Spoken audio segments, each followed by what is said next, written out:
What would you do if you hear a noise from downstairs and it sounds like someone's breaking in? Number 1. I feel like posting on Reddit instead of calling 911 was a mistake. Number 2. I'm in an apartment with cement ceilings. If I can hear someone breaking into the downstairs neighbor's apartment, I'm concerned for the structural integrity of the building, since they're probably using a bulldozer. Number 3. Let the downstairs neighbors deal with it. Number 4. That actually happened to me a couple years ago. Work from home in tech support and was on a call with a client.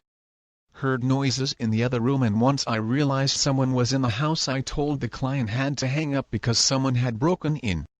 Right when I removed my headset, I saw this young guy staring at me from the hall and immediately started yelling and screaming at him, and he bolted.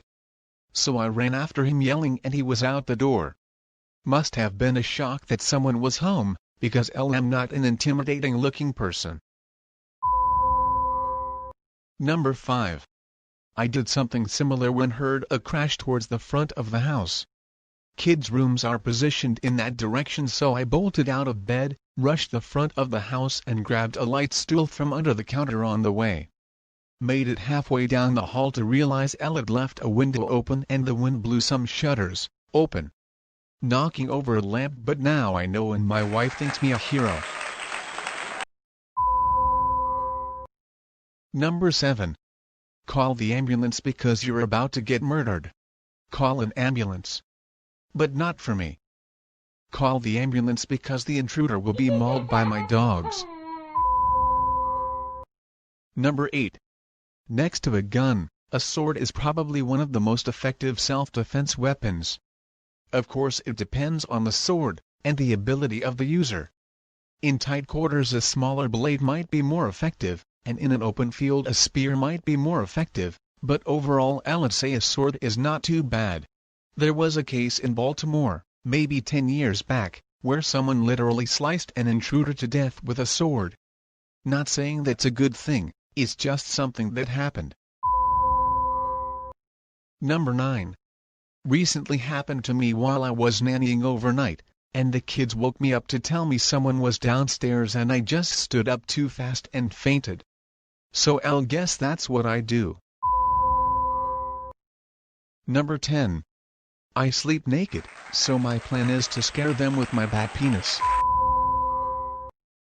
Go downstairs and annoy the fuck out of them. If I'm about to die, I gotta die doing what I do best.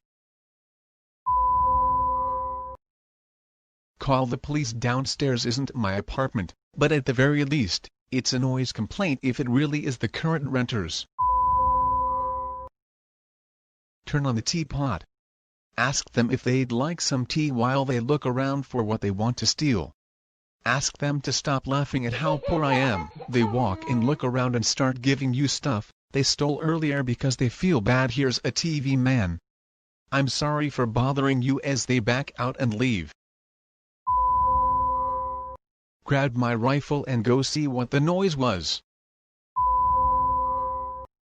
Wait for my dogs to start barking, then grab my pepper spray and spare keys, quietly head to my daughter's room and grab her, go out the window onto the carport roof, dial 911, then hope and car and drive away.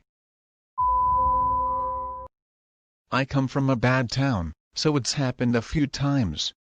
Each instance has been me grabbing a bat, taser, mall ninja sword and shouting, "Here I'll come, motherfucker." Shockingly, it's been met with rapid footsteps. Even more shockingly, I have yet to be killed. First make sure it isn't my cat, then if I know it is a person, call the cops and take up a defensive position with my gun. Hope that no one gets shot, because I really wouldn't want to have to fix my house or clean up blood. This reminds me of a story where a dog managed to wrap a phone cord around its neck and was struggling to breathe. During its struggle, the dog called 999 British 911. When the 999 operator heard strained breathing and the person on the other side wasn't responding to questioning, the police and paramedics were sent. Where they found the dog struggling to breathe, they untangled the dog and saved its life.